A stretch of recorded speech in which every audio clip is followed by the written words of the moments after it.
What's up you guys? Welcome back to another video on my channel. So today, I feel like this video is going to be emotional. Wish ko hindi maingay cellphone ko.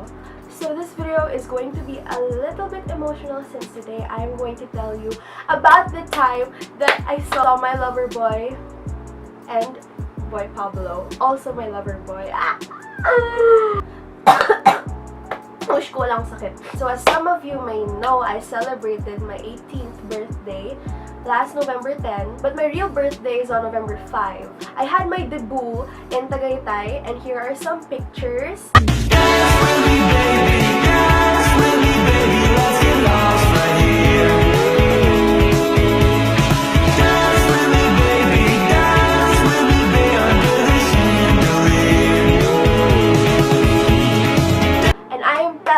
Guys, that was the freaking best night of my life. I had so much fun. And nakala ko yun na yun. I thought yun na yung gift ng parents ko. And of course, sobrang saya ko na I couldn't ask for anything else. But then, my parents asked me, anong gusto mong gift? Eh di ako naman, wala na. Pero ang dami ko talaga nasa isip ko. Pero of course, hindi na ako nag-expect na may gift pa. But since they asked, edi syempre, sinabi ko gusto ko ng tickets to Boy Pablo, and they got me tickets to Boy Pablo. Here's the thing, I already found out that Boy Pablo is coming months before pa, like mid-2018, when they announced the tour dates, and it was supposed to be in 19th East, which is kinda near where I live, not that near, but it's not as far as Century City Mall. So they changed the venue, and then I didn't buy tickets kasi it was too far. Pero guys, my friend found someone selling 2 tickets, so tig-isa kami. I got 1 ticket, he got the other ticket, so I was able to see Boy Pablo. Here's the thing, it's a concert of many bands. So, I was kinda in trouble, like low-key in trouble. They were expecting the concert to be over by around 12. But Boy Pablo's set started at 12, so after many complications, after my parents sacrificing for me, after many people sacrificing for me, after waiting for me for many hours, we came through. And before I say anything else, can I just say that I wanted to put lights in the backdrop, but hindi siya kita. I'm just gonna show you. This is my light, and I have more lights, and this is the Andrea's lights that she gave me, but I can't use them right now. I might use them in the next video. Okay, I'm talking too much, so let's get right into the actual story time.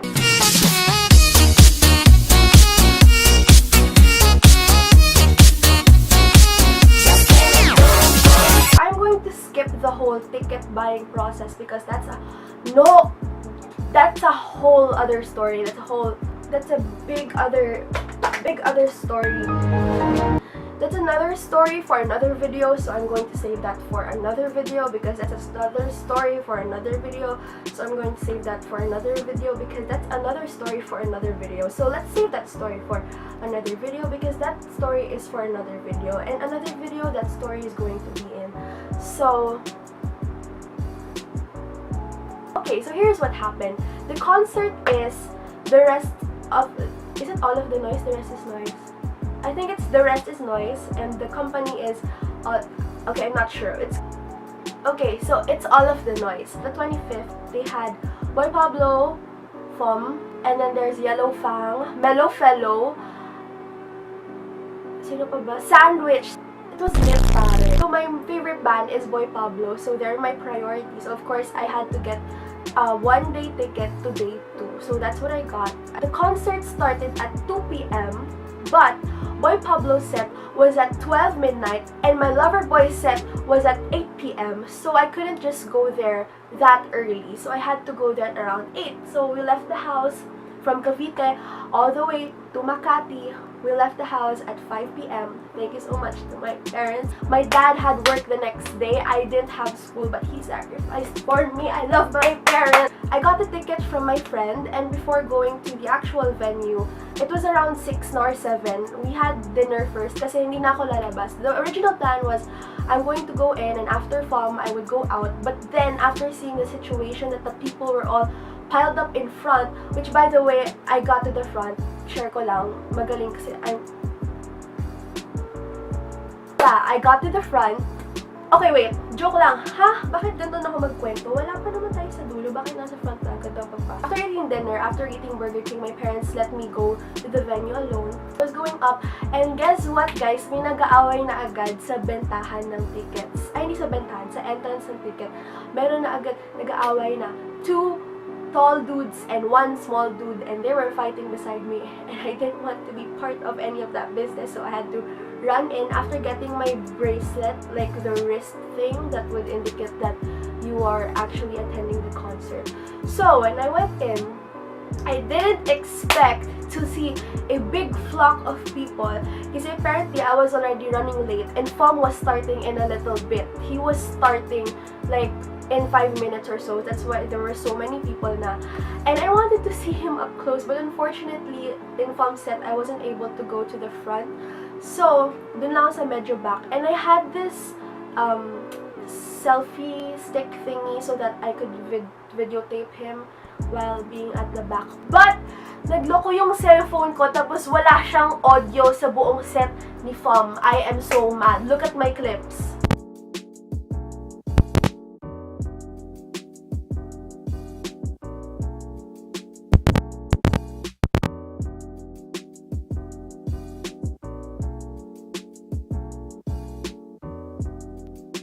So I didn't get any audio from FOM's whole set, but my goal was to get to the very front before Boy Pablo set because I would not forgive myself if I did not get noticed by at least one member or if I didn't see them up close because that's what I came for. Hello, I came all the way from Cavite for this, tapos sa likod lang ako. No, sweetie, not today. I was gonna thrive and I was going to thrive hard. So at that point, my goal was to get to the front because there were 3 bands. People there they were lit. For some reason, people from Makati are so tall, I don't know why, but for me, that was an advantage to get to the front. The people were compressed, like we were shoulder to shoulder. So I was thinking, paano ako pupunta sa harap, guys? There's no chance, there's no hope. Sa likod na lang ako for the whole time. Until I remember what my mama taught me. If you want to get out of crowded places or if you want to find your way through crowded places, you go with the tall and big people and you go behind them. So that's exactly what I did. There were many people passing by to get to their friends that were at the front. So ginawa ko, kumakapit ako sa kanila. Like, I was like, can I come with you please? I was that small girl, like, trying to find my way through the crowd. Like, finding my way through the crowd. I was that girl. Mali yung lyrics ko. It's making my way through the... I'll try it again. Making my way through the crowd. I think the next set was Sandwich. And they were pretty good. And by that time, you guys, I was dehydrated. I was sweating. My hair was wet. Yung kulot ko wala na. Ganito na siya ka-straight mukha akong bagong ligo. And by Sandwich's set, I was at middle part sa side and I was in front of the air conditioning. I had water, they were passing water around and I was having the time of my life. I was like, okay na ako dito sa gilid. I wasn't at the front, but I was at the side and medyo kita ko na yung stage. Actually, kita ko na yung stage. I think this is the view that I had.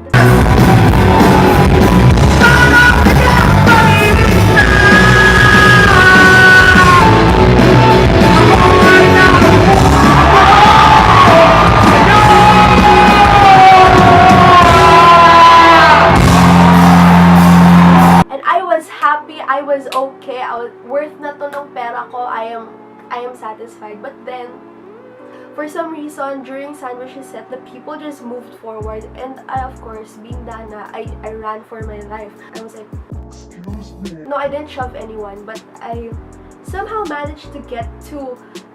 If this is the barricade, I was 1, 2. There were only 3 people in front of me. That's how near I was to the stage. And this is during Yellow Fang's set. This is how near I was.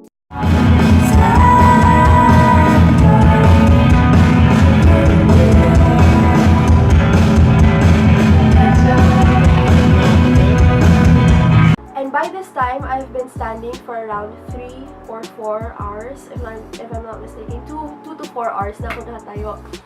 But it was all worth it kasi I knew that I would see Boy Pablo, so I was I was breathing, I was living, wala akong hika, mindset, di ako aasmahin, wala akong hika. Hello, hika, what is that? I only know sipon. I had sipon that time, share ko lang.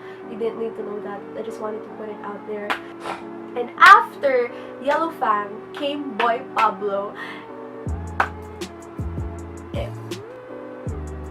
Boy Pablo came out and it was the freaking time of my life.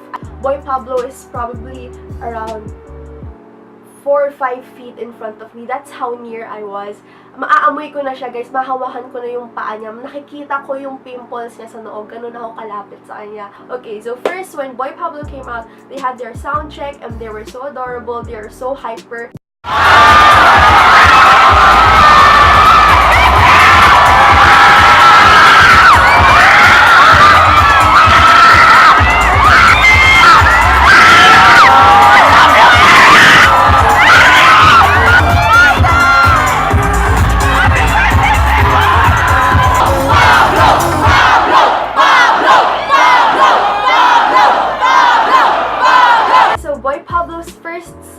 The video that I uploaded before this video, it's fantasizing, and I love that video because it's my probably the highlight of my night. I wanted to capture the moment, but at the same time I wanted to enjoy the moment. I really enjoyed being there physically and not looking at it through the screen of my cell phone. So Boy Pablo had their set.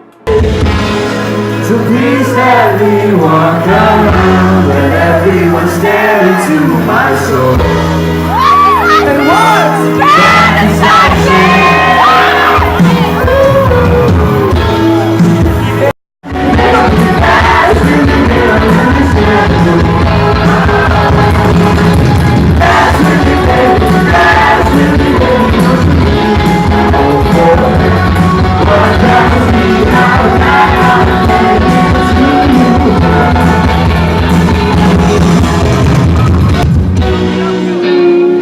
I need to say to you, I love you.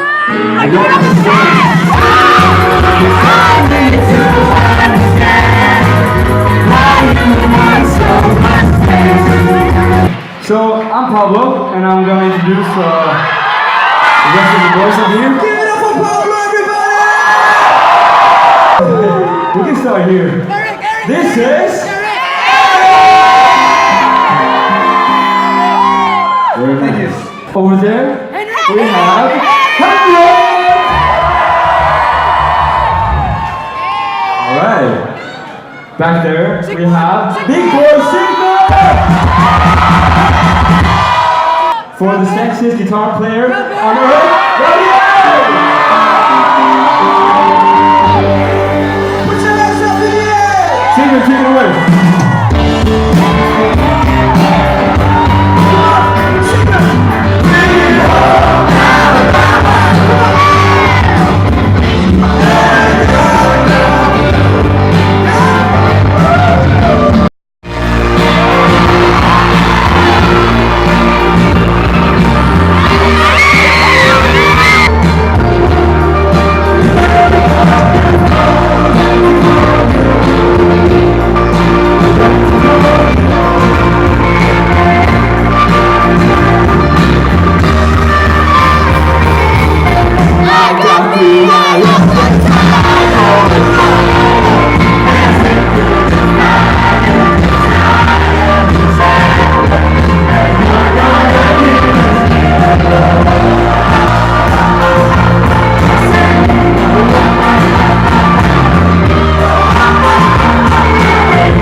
Let me get some sexy snaps in there, come on.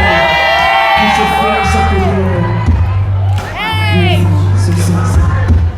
It's you when I fall race at night.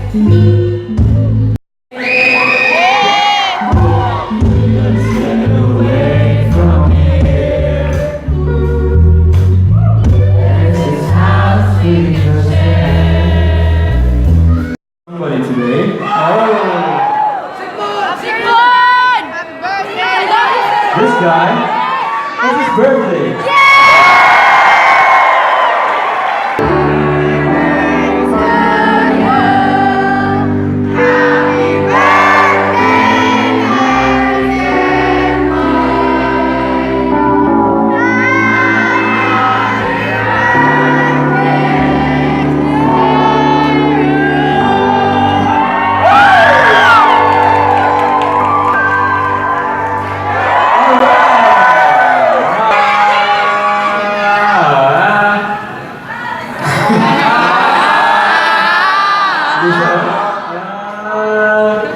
Gonna find my shit, gonna hold it tight, gonna grab some afternoon delight. My mama's always been when it's right, while I wait until the middle of a cold dark night. Boys. It's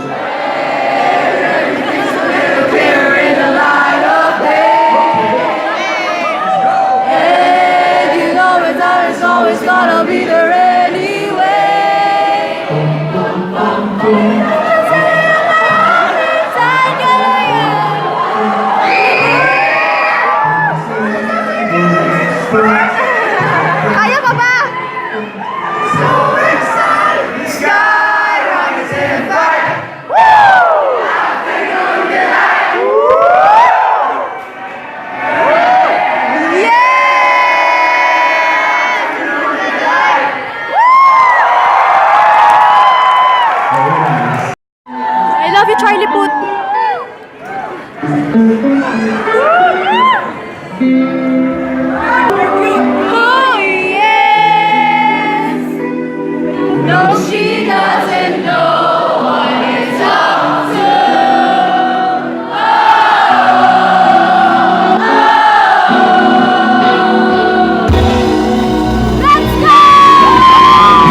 back. But, guys, I captured one moment where Gabriel, the guitarist, waved back at me when I called his name, and I waved at him.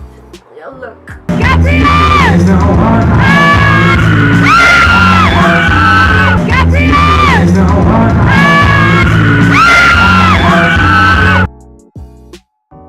After their set, so Boy Pablo was fun. Their set lasted for about 1 hour, and they started late. They were supposed to start at 12:10. They started at around 12:40 or 12:30 if I'm not mistaken. And the concert or the gig ended by 1:30 or 2. But by the end of the gig, I decided to not videotape anything anymore since I wanted to live in the moment. I wanted to live my final moments. My final moments? Mamatay ba? I wanted to live the final moments without thinking about my phone. Finally, the concert ended. They took their final bow, they had their picture, and they eventually left the stage. So after that, you could just imagine how messy it was trying to get out. There were flocks of people trying to get through this doorway. I lost my selfie stick. I broke it and I lost it. Pero sira na rin yun. Don't tell my parents. Pero sira na rin yun. And I couldn't find it anymore. Pagtingin ko, after the concert, it was on the ground and it was snapped in two. So tuluyan na siyang nasira. And don't tell my parents again, but I'm sure they will watch this. And Mom, I'm sorry, hindi ko sinasadya. Ma, I'm sorry, Ma. So I went down. My parents were in the car waiting for me. It was around 2 a.m. and we went home. We got home at around 3 a.m. And that is how I spent my 18th birthday, how I celebrated my 18th birthday. And it was the best freaking 2 nights of my life. Let me take this opportunity to say thank you to Mommy and Daddy because you guys are the MVP. I love you so much, Mommy and Daddy, and thank you so much. And of course, to my sister who slept in the car with her pajamas. Nagdala siya ng pajamas, guys. Na-expect na niya na matutulog siya sa kotse waiting for me. And of course, Lord, thank you, Lord. You are the best. You are the number one. Thank you, Lord. These blessings overflowing my debut and a concert for my 18th birthday. So that's it for this video. Thank you guys so much for watching. I will see you in my next video. That is all. Thank you guys. So I will see you